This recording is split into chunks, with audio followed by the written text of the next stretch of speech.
The first major battle in the war against Russia. They won the battle near Kiev, and the Russians have fled with their tails between their legs from that area. Now, sometimes they say that it was a tactical retreat so that they can come back stronger. Sometimes they say that it was a show of goodwill to show that they want peace with Ukraine. But we all know what it was. We can see it clearly. If it were a tactical retreat that would make the Ukrainians bleed for the land that the Ukrainians were retaking, they didn't. They just fled as quickly as humanly possible. If they were actually trying to achieve peace, they would start attacking the Ukrainians on the rest of Ukraine. They didn't. They're shelling Mariupol even now at this moment. So both of those excuses are pure bollocks, and we should not believe anything the Russian media says at this point. Again, it's the media that was screaming and shouting that they would never invade Ukraine the day before they invaded Ukraine. So that says a lot about how credible they are. With Russia running with the tails between their legs, okay, without the West and crying and screaming out to the West for help, Russia hasn't asked China for help, Russia hasn't asked anyone else for help. So where's the rocket launchers, the bombs, the ammunition? Listen, £100 million Boris has done to Zelensky, right? £100 million. The British people, we are in a crisis at the moment. And we're still sending money across there. So it can be jovial because, people are not getting killed. I can appreciate that. But it's not a win for Ukraine. It's really a win for the West. And is the Ukraine in the East? East, yeah. It seems like it's my war, it's the UK's war, it's America's war. I'm sorry, but you're talking about Ukraine, you're asking if Ukraine is in the East. Well, that was sarcasm, wasn't it? Because the West is giving all the forces for you to do what you do. The people coming to help fight. Do you think the West shouldn't be giving born these forces? in here? Do I think it shouldn't? No, 100%. They shouldn't. No, it shouldn't. Have you heard of the Budapest Memorandum? Yeah, I don't think that either. We should never do any dealing. We should never do any dealing with the East when we've got people like Russia saying during the Cold War we're going to nuke the whole place. We should at that point have said, you know what, Russia, you're communist. China, you're communist. You don't deal with that. Excellent. Ukraine is not Russia. It's not Russia, no, but it's still Eastern, so it's still not the West. It's not the West problem, is it? Hold on. The Western Hemisphere. What do you disagree with in the Budapest Memorandum? What do I disagree with? Yes. To be honest, the fact that they got rid of told you to get rid of the nuclear powers, and we would then back you up, and then say, well, we'll back you up, the UK and America and that, if anything, if Russia come onto the soil and that, but then didn't say to NATO countries who were encroaching anyway, to say, hang on a minute, it might be a problem in the future. Let's tell them to ease off, and then Ukraine can be a neutral country.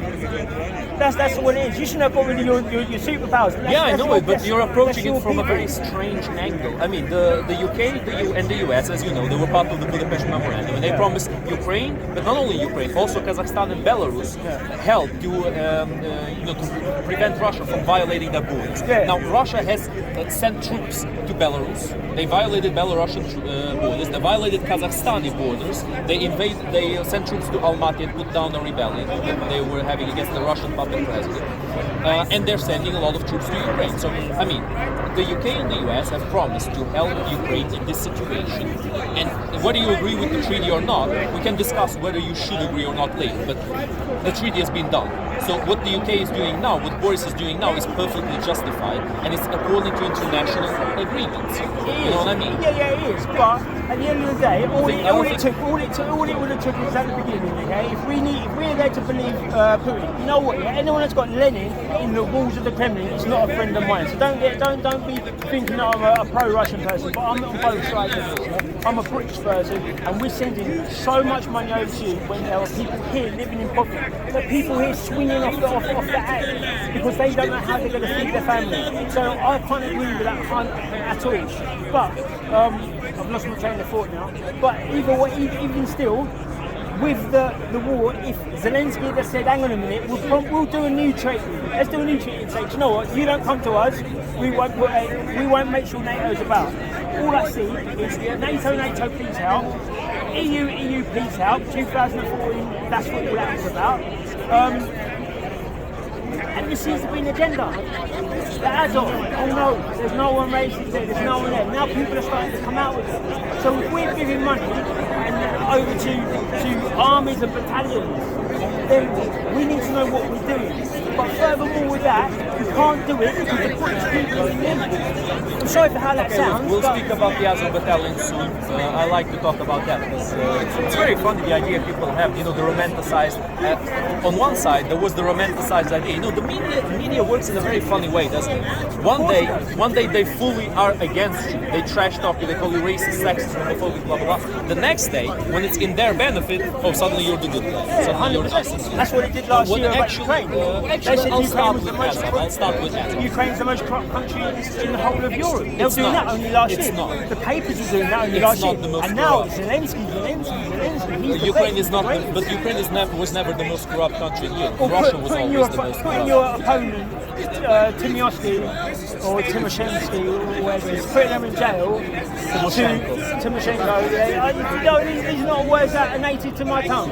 Right, so putting her in but jail. you're talking about corruption allegations without knowing who you're talking about, without knowing the name of the person who the allegations are against. Now look, we're comparing corruption allegations to open invasion, to bombing of cities, and to mass extermination, to executions in the back of the head. But that's what we see from the media. But that's exactly what's going We know on. for the last 2 years what the media's about. We've been on that street and saying the media is the virus, and now we're believing everything blindly the media is saying. But you're defending what the Russian media is saying. I'm not defending that. Yes, you are. The arguments you're giving are the same arguments that the Russian media gives. There's no Nazis in the Azov battalion. There are Nazis in the Azov battalion. But there's a very small amount. That's not propaganda. There's a very small amount of Nazis. There's no Nazis in the Azov battalion, Ukrainian. I'm going to talk about the Azov battalion now for a second. Now, the Azov battalion actually engaged with the media a little bit a long time ago. And in 2014, they have been a lot more extreme than they have been now because they've been taking casualties, they've been replenishing those casualties, and so the ideology of the group has been watered down.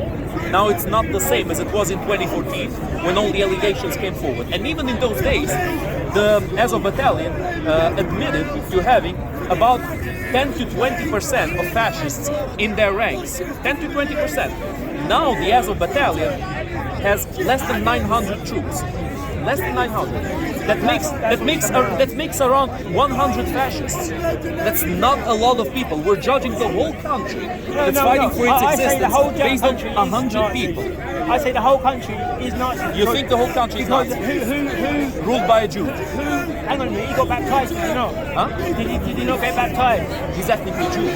Ethnically, it's not religiously. Well, Hitler was killing ethnic Jews. You can't say he's a Jew, okay, and expect. What do you mean I can't? He's ethnically Jewish.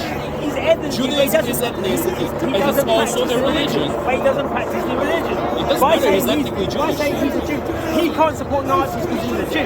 He make people think he's a religious Jew. So you think he's a Nazi? Do I think he's a Nazi? Yes. No, I think that he is a corrupt individual. I don't think he's a Nazi. So where's you're calling the Ukrainian government a Nazi government? That's Russian propaganda. I'll tell you why. Because when they took it from the USSR, who liberated Ukraine? Who was it?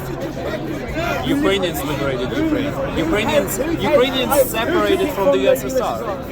The Ukrainians separated from the Soviets.